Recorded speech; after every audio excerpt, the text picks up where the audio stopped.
Ok l'équipe, j'espère que vous allez bien. Ce matin s'est déroulé le Grand Prix de Chine et je voulais commencer par une petite question. Vous faisiez quoi à 19 ans? Moi perso, je lançais un groupe, je voulais devenir Mathieu Bellamy. Spoiler, ça a pas du tout marché, j'ai juste des guitares accrochées au mur, mais je sais jouer le thème de la F1 à la guitare. Ouais, personne ne pécho avec le thème de la F1 à la guitare. Lui, à 19 ans, il vient de remporter son premier Grand Prix de Formule 1, et il va carrément pécho le coco. Andrea Kimi Antonelli a donc remporté ce matin le premier Grand Prix de sa carrière. Il est aujourd'hui le deuxième plus jeune vainqueur de l'histoire de la F1, 24 heures après devenu le plus jeune poleman de l'histoire. Le débrief du Grand Prix de Chine, c'est parti. Week-end un petit peu spécial puisqu'il y avait une course sprint le samedi. Alors, pour ceux qui découvrent la Formule 1, la différence avec un week-end classique, normalement on a 2 séances d'essai le vendredi, une troisième le samedi matin, les qualifs le samedi après-midi et enfin le Grand Prix le dimanche. Un week-end sprint, c'est une seule séance d'essai le vendredi matin, puis directement les qualifs l'après-midi. Le samedi matin, on a donc la course sprint, les qualifs classiques le samedi après-midi et enfin le Grand Prix qu'on retrouve à nouveau le dimanche. Qu'est-ce que ça change concrètement? Eh bien une séance d'essai, on est chill, on prend le temps de découvrir la voiture, le circuit, de peaufiner les réglages. Une qualif ou une course, soit on est à fond, soit en bataille avec les autres, donc moins de temps pour découvrir ces nouvelles Formule 1 2026 et plus de risques de casser des pièces. Samedi, Mercedes a donc dominé la séance de qualif sprint en reléguant la concurrence à plus de 6 dixièmes. Sur un tour, les McLaren sont venus rivaliser avec les Ferrari et la bonne surprise venait de Pierre Gasly, 7ème devant un Max Verstappen qui n'y arrive pas avec sa Red Bull.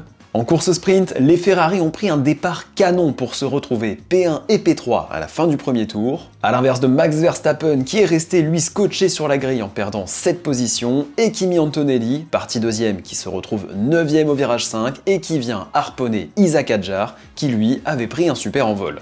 Leclerc et Hamilton ont réussi à contenir George Russell pendant 5 tours, mais le rythme de la Mercedes était trop élevé, le Britannique s'envole et s'impose dans cette course sprint devant Charles Leclerc, Lewis Hamilton, Lando Norris et Antonelli, pénalisés de 10 secondes pour son accrochage avec Isack Hadjar. Les qualifs du samedi après-midi se sont montrés plus serrés, Mercedes garde son avantage, mais avec seulement 4 dixièmes d'avance sur Ferrari. Pierre Gasly, lui, réitère son exploit et devance de nouveau les Red Bull de Max Verstappen et Isack Hadjar.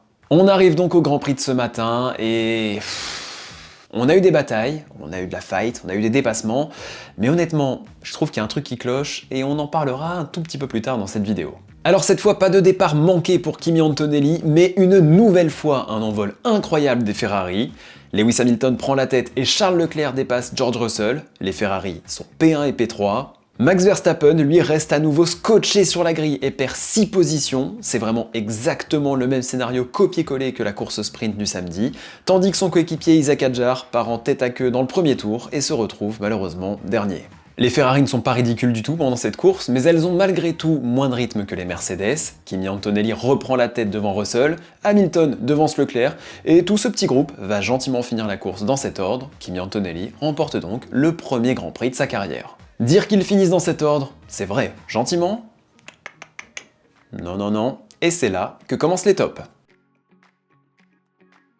La safety car intervient au 10e tour suite à l'abandon de Lance Stroll. Les leaders s'arrêtent pour chausser des pneus neufs. Antonelli ressort en tête, mais George Russell, Hamilton et Leclerc se retrouvent mêlés à Colapinto, Ocon et Lindblad, qui eux ne se sont pas arrêtés. À la relance, George Russell n'arrive pas à mettre en température ses pneus hard et se fait dépasser par les 2 Ferrari. C'est là que commence une lutte incroyable entre les 3 pilotes. Les Ferrari contiennent pendant 10 tours les assauts de George Russell et de sa Mercedes, tout en se battant entre elles pendant ce temps-là. Une bataille en piste très agréable à suivre, qui profite à Kimi Antonelli, qui s'échappe pendant ce temps-là. George Russell finit enfin par trouver la clé sur Charles Leclerc au 30e tour et décroche les Ferrari, mais ne parviendra jamais à revenir sur son coéquipier. S'ensuit alors 10 nouveaux tours d'une bataille incroyable, très agressive, mais sans aucun accrochage entre Charles Leclerc et Lewis Hamilton. Un duel qui tourne à l'avantage du Britannique, qui monte sur le podium, son tout premier en Grand Prix depuis qu'il a rejoint Ferrari la saison dernière. Depuis le début de la saison, il faut souligner le fait qu'on a retrouvé le champion qu'est Lewis Hamilton. Il est rapide, ils se tirent tous les deux vers le haut avec Charles Leclerc et cette magnifique bataille en est la démonstration. Ferrari aura bien besoin de ces 2 pilotes à leur meilleur niveau s'ils veulent tenter de déstabiliser Mercedes.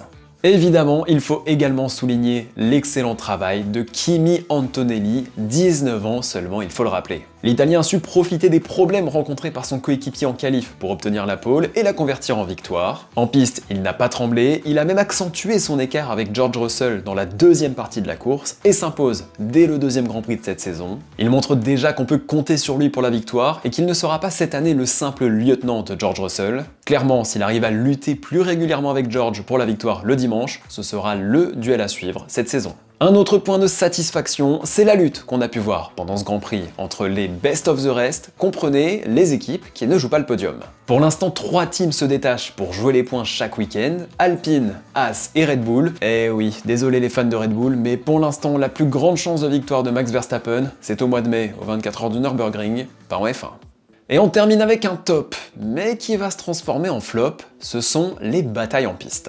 Sous un flot de critiques depuis une semaine, la réglementation 2026 a au moins le mérite de nous avoir retrouvé des Formule 1 capables de se suivre à haute vitesse, et ça, c'est vraiment cool. À plusieurs reprises ce week-end, on a vu des pilotes arriver très proches dans l'escargot du virage 1 et 2, sans perdre la voiture à cause des perturbations aérodynamiques, des pilotes même dépassés, comme l'a fait Hamilton au virage 9, après un enchaînement de 2 courbes rapides, des dépassements qu'on ne voyait plus les saisons précédentes et qu'on prend énormément de plaisir à retrouver. Par contre, il y a un type de dépassement qui est devenu la norme en F1 cette année, et c'est le gros point noir de cette réglementation, c'est le dépassement en ligne droite. La F1 s'est vantée cette semaine qu'il y a eu 3 fois plus de dépassements au Grand Prix d'Australie 2026 que lors de l'édition 2025. Qui est excité par un dépassement en milieu de ligne droite, car le pilote devant n'a plus de batterie? Moi... Ta gueule. C'est malheureusement un scénario qu'on découvre depuis le début de la saison, des dépassements en pagaille mais absolument sans aucune bataille. Des pilotes qui doublent dès le milieu de la ligne droite ou des dépassements en bout de ligne droite, même pas à fond car les 2 voitures subissent du super clipping et décélèrent avant même le point de freinage. On souffle. Au final, les pilotes sont juste en gestion permanente et ne sont plus du tout à la limite. Charles Leclerc a déclaré que ça ne servait à rien de prendre des risques en qualif car cela dérègle trop le moteur et donc le déploiement d'énergie, donc au final vous perdez du temps. Super. Max Verstappen, lui, défonce le règlement en disant que cette F1 est une blague et que si quelqu'un apprécie cela, c'est qu'il ne comprend pas l'enjeu de la compétition. Et je dois avouer que je suis complètement d'accord avec lui parce que voir 120 dépassements par Grand Prix, de cette manière, je suis désolé, mais c'est éclaté. L'autre gros point noir de ce week-end, c'est la fiabilité. 7 voitures n'ont pas vu l'arrivée de la course, et pire encore, 4 n'y ont même pas pris part. Depuis le début de la vidéo, il y a une écurie dont on n'a pas parlé, ce gros trou sur la grille, et bien ce sont tout simplement les 2 McLaren qui n'ont même pas pris le départ de la course à cause de problèmes techniques.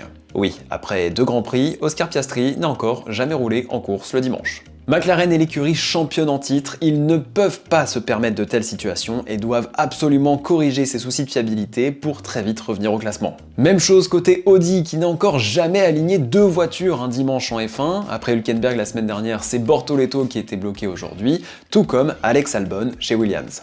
Alors en course, pas de miracle non plus pour Aston Martin, avec 9 tours effectués pour Lance Stroll et 32 pour Fernando Alonso. Un abandon pour Alonso dû aux vibrations provoquées par son Aston. Honnêtement, c'est du jamais vu et c'est assez impressionnant. Bon par contre, ça fait plaisir de voir que Fernando, dans tous les cas, il s'amuse, hein. Il fait des petits coucous à Sergio Pérez en pleine course. Clairement, il s'en bat les couilles, c'est un crack. Le 7e et dernier abandon de cette course, c'est celui de Max Verstappen. Le néerlandais est en grosse galère depuis le début de la saison, 2 départs ratés ce week-end et à nouveau un problème de fiabilité en course après celui rencontré par Isaac Hadjar la semaine dernière à Melbourne. 8 points marqués sur 58 possibles, c'est ce qu'on appelle un début de saison raté. On fait le point sur le championnat justement avec George Russell qui garde la tête juste devant son coéquipier. Les Ferrari, elles, confirment leur position de premier rival et le surprenant Ollie Berman pointe à la 5e position devant le champion du monde en titre, Lando Norris. Alors est-ce que Ollie Berman justement offrira à son écurie Haas son premier podium de son histoire en Formule 1 cette saison? Je pense que oui, dites-moi si vous êtes d'accord dans les commentaires. Le prochain rendez-vous ce sera à Suzuka au Japon dans 15 jours. Nous l'équipe, on se retrouve le week-end prochain pour une nouvelle vidéo. On a des projets super cool pour la chaîne, d'ailleurs on aimerait avoir des invités à l'avenir, donc si on veut avoir des gros invités, il nous faut une grosse chaîne. N'hésitez pas bien sûr donc à vous abonner, à liker et à commenter cette vidéo. On se retrouve très vite, allez bisous!